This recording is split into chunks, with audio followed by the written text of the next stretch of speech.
I initiated the divorce proceedings, deeming a financially struggling spouse to be of little value.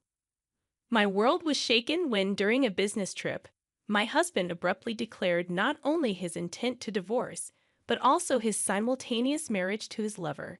To add insult to injury, he accused me of marrying him solely for his wealth and demanded I forfeit any claims to our property.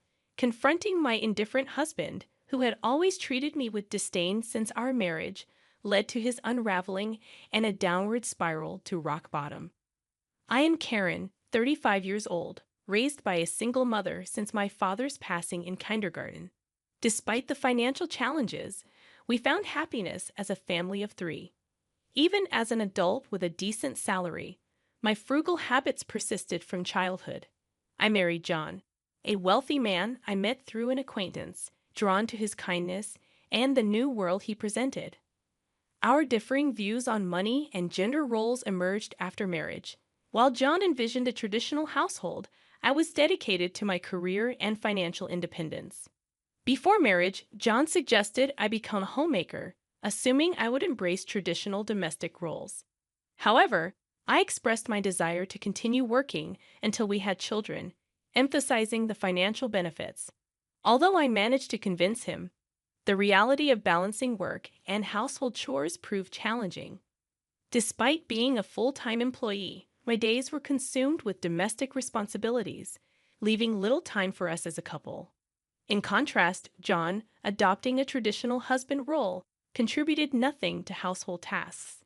While he witnessed my busy schedule, he simply indulged in dinner and relaxation upon returning home. Balancing work and domestic responsibilities took a toll on our relationship, prompting me to question if this was the essence of a marriage. Despite my efforts, I hesitated to voice my dissatisfaction. Fearing he might insist I quit my job despite his lack of contribution at home. I had hoped that the arrival of children would bring about a positive change in our relationship. Unfortunately, our connection had grown distant, casting doubt on the possibility of expanding our family. Feeling the urgency to discuss this matter, I approached John. "Hey, we should start considering having kids, right?" "Ha, kids? You're quite energetic, considering you're tired from work and chores." "It's not about that. I want to have children. We haven't been married that long, but I'm already over 30. Women have a limited time to have children, and it's getting harder for me to conceive as I get older. It's almost too late. But we don't need kids. If we have one, you'll expect me to help, right? You know I'm busy with work, and I won't help with child rearing." Declaring you won't help with child rearing even before they're born is strange, isn't it? I plan to raise them alone, but shouldn't you at least have the intention to help? It's your child too. Child rearing is your job. I'm working to support the family, so I definitely won't help with the kids. You'll just complain that I don't help, making me the bad guy. You must have been indoctrinated with poverty and lots of kids since birth. We're not poor. We don't need kids. End of discussion. John abruptly ended the conversation, retreating to his room.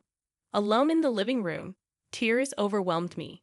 My desire for children was not only rejected, but my upbringing was also mocked. Following this incident, our relationship deteriorated rapidly. Communication became scarce, and the possibility of having children seemed more distant. As I continued to juggle work and home responsibilities, taking on significant projects at work, I found myself increasingly distant from John. One day, when informing him about an upcoming business trip, his unexpected kindness surprised me. He wished me well and hinted at a big surprise upon my return. Despite having given up on him, his smile shook my resolve. However, my faint hope was shattered upon returning home. The front door wouldn't open, and John revealed the first surprise. He had changed the locks. The second surprise was the announcement of our divorce. He claimed to have forged my signature and submitted the papers with a friend as a witness. Inside, he presented a document for me to sign, waiving my rights to property division. Protesting the false accusations, I insisted on a mutual renunciation of property rights, intending to make it a public document. John, stubbornly retorting, redid the document on his computer, initiating a tense exchange. As I left the house, he continued to scorn me for being poor, even contemplating discarding my belongings. A few days later, John, in a state of panic, called me, wondering what I had done. What do you mean I haven't done anything? Why are you panicking? I have a lot of questions. First, I was told to leave the apartment. Oh, you were still living there. That's not allowed. It's a new month. You're trespassing. Trespassing? But it's my house. Are you okay? Did you forget that it was a company apartment I rented? I was the leaseholder, so naturally, you can't live there anymore. That's ridiculous. How could you do this? I can't believe you didn't know. I'm not the one who should be accused of doing things on my own. Didn't I tell you that you can't just change the locks of a rental apartment? It's my house. I can change the locks if I want. Didn't you listen? It was my leased apartment. Even if you were the leaseholder, the owner is the apartment manager. You can't change the locks without informing them. Is that so? Also, I terminated the lease while you changed the locks. I was allowed to live there until this month. I was planning to return, but now you've unlawfully altered someone else's property, which could be criminal damage. Wait, why did you terminate it so early? Criminal damage? Is that why the police are at the front door now? I'm too scared to open it. But I calmly replied, so the police did come. Don't worry, it's probably not for trespassing or criminal damage. It's better to talk to them. Why do I know about the police? Because I reported you for filing the divorce papers yourself. It seems like you've committed crimes like forgery and fraudulent use of a private document. Divorce papers can be filed by one person, but only with mutual agreement and personal signatures. Since John forged my signature and the witness, it's obvious that it's a crime. But he seemed unaware of his guilt. I continued pressing further. So the divorce papers you submitted are invalid, and your marriage with Susan can't happen either. How do you know about Susan? Did you think I knew nothing? I had a private detective agency thoroughly investigate your affair with Susan. It was a busy time at work, and coordinating with the agency was tough. Plus, you even held a grand wedding ceremony while I was supposedly on a business trip. Are you okay? Your business trip was a lie. Yes, I took leave from work despite being busy to do some research and prepare documents. I knew about you bringing Susan home. It would have been impossible to gather this evidence while working. After I revealed everything, John was speechless and seemed quite downcast even over the phone. Then he pleaded with me, "Please don't tell Susan I'm divorced." Why would I? There's no such fact to tell. Really? Thank you. Are you misunderstanding something? When did you become divorced? That fake divorce paper is invalid, remember. So legally, you're still my husband, not divorced. What? So since you committed adultery, well, legally, my husband, Susan needs to pay compensation. I sent the demand for reparation to her house yesterday by express delivery. She didn't know you were married, right? Then I can't withdraw the claim at this point. I already knew Susan believed John was single, but I deliberately sent the reparation demand. Susan hasn't contacted me yet, so maybe she hasn't received the letter. It should arrive soon.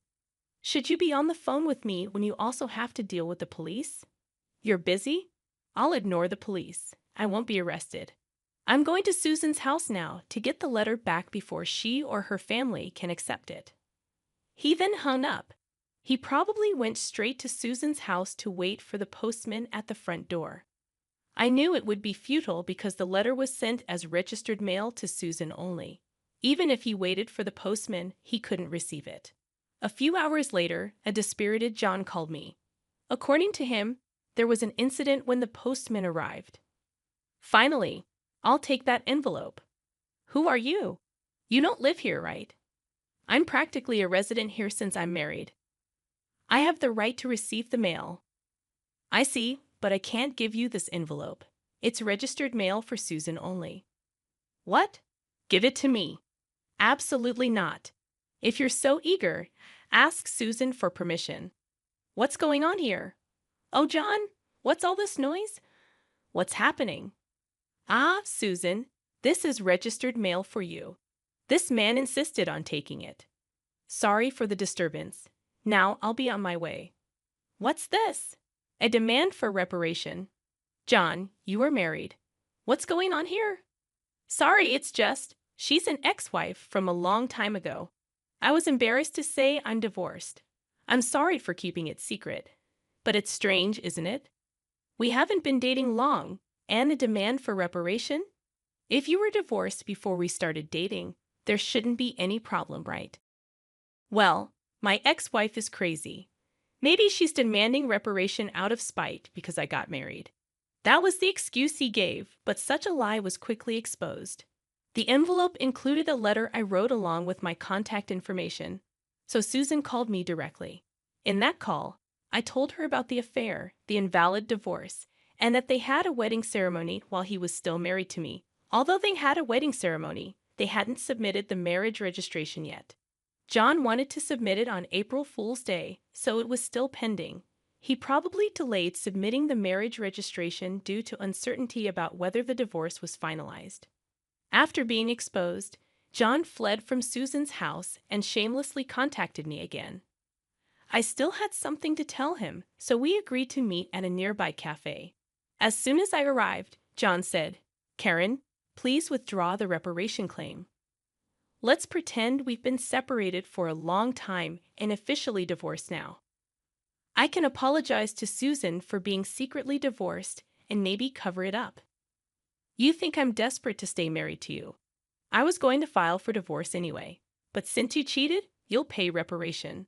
Just trying to extort money from me, huh? Typical of the poor. You have such a poor heart. You're talking nonsense. Depending on my answer, everything can change. There's still an option where we don't divorce. If I say no, you can't reject it, meaning you can't marry Susan, and your marital status will be exposed. Fine, I'll pay the reparation. Just divorce me now. Sign here." Then, about property division. Property division? How much more do you want to take from me? Reparation should be enough. Remember, we agreed to waive property division, right? So let's make it official. All right. You're not as bad as I thought. Thank you. We then went to a public notary, made a public document for reparation and property division, and then to the city hall to submit the divorce papers, finalizing our divorce. Relieved, I exchanged final words with John. Glad we don't have to divide property. What are you saying? I'm the one who benefits from that. By the way, do you even have assets after paying me reparation? Susan will also claim damages. She mentioned charging you for the wedding expenses. That's impossible. I'm marrying Susan. She can't claim that. We're divorced now, so there should be no problem. Still living in a fantasy. You committed marriage fraud. You had a wedding while still married. You think Susan still believes you. Marriage fraud? That's ridiculous. Susan will believe me. Believe that if you want. I heard from Susan directly. Also, weren't the guests at your wedding paid actors? You still owe them. You knew about that. I haven't paid them yet. What does it matter to you? You could have just taken property division and been better off. That's what I wanted to tell you. Even if we had divided property, you would have benefited more. What are you talking about, poor woman? Your family is poor, and you only make $15,000 a year, right? Even if you got a raise, it would be barely $20,000. You don't have any property. You keep calling me poor, so I thought you might be mistaken. Yes, my salary is indeed $15,000, but you know I work for a foreign company, right? It seems you have no interest in me, but I became a director of the American branch. It's not $115,000 per year, but per month. $155,000 per month. So that's an annual income of $1.8 million. You're still bad with numbers. How do you manage to keep a job? It's $180,000 a year. $180,000? That can't be true. Of course, I haven't had the chance to spend such an amount, so I've been saving it for the future. The savings from before our marriage aren't part of the property division, but there's still a considerable amount since our marriage. So I could have received half of that in the property division. You are my destiny after all. I'll get the divorce papers corrected. Are you okay? After all the contempt, you think I'd gladly undo the divorce if you have that much money. You don't need to claim reparation, right? It's just a small amount for you. He who laughs at 1 cent will weep for 1 cent. This reparation is for the mental anguish you caused me. I'd like to claim more honestly. And since we've made it official, make sure to pay it even in installments. I'll be penniless. Also, don't go back to that apartment. Your belongings should have been moved to your parents' house by now. You thought I had few belongings, but that was because I had already moved. Most of them were. Were you that indifferent to me? I can't have so little, so I have to go back to my parents' house. They don't know anything yet, do they? Let me explain. Don't say anything. I've already told them everything. It's only right to explain why we're divorcing. Oh, and your father said, don't ever step over our threshold again, so I have nowhere to go. He collapsed, and I left the cafe. Later, I heard he caused trouble at the police station. Despite my advice, he went back to the apartment. He sat there aimlessly in the empty apartment until the manager called the police, and he was taken away. I'm not sure if it was for obstructing public duties, trespassing, or for the falsified divorce papers. Eventually, his parents took responsibility for him. After talking with me and learning about Susan, they decided that apologizing and paying damages to Susan's family came first. They went to Susan's house to apologize, kneeling in front of her family. They settled everything without pressing charges for marriage fraud, even paying for the wedding expenses. I had expected them to sue, so it was disappointing they didn't. So, I decided to pursue legal action against him for forging the divorce papers. John offered a settlement, but I didn't withdraw the lawsuit. I didn't want him to think everything could be solved with money. I wanted him to be convicted and understand the gravity of his actions, even if it cost time and money. I left everything to my lawyer, so it wasn't too burdensome for me. Even though it took time, John, exposed for his actions and the marriage fraud at his company, couldn't stay there anymore. After being detained by the police and subsequently absent without leave, he was eventually fired. He ended up living at his parents' home, working all day at a relative's construction company. His father took all his earnings, leaving him with no income. I thought his parents wouldn't abandon him, but they were stricter than I expected. They paid my reparation and Susan's compensation, planning to make him work like a horse until he repaid everything. He lived in a shed-like place with no electricity, receiving only $5 per day for food, deducted from his salary. They plan to disown and kick him out once he's repaid everything. A harsh fate after years of hard work. I was offered a position at the head office abroad, so I moved overseas after the divorce was finalized. I worried John might come to me for help or harbor resentment, but moving abroad alleviated those concerns. I thought work would be my partner for a while, but soon I found a new relationship. I'm now dating a foreign executive at our head office, and I'm pregnant with plans to marry soon. I told him everything about my past and my ex-husband, and he's understanding. I'll take maternity leave and plan to return to work later, supported by him. He's enthusiastic about taking paternity leave and co-parenting, showing a different cultural perspective. After being tormented by my ex-husband, I finally feel I'm grasping true happiness and confidence in building the happy family I'd always dreamed of. Many suffered due to selfish spouses, and while divorce isn't always the right choice, enduring silence isn't a virtue. It's important to know that honest discussions can lead to resolutions, and sometimes divorce is a necessary option.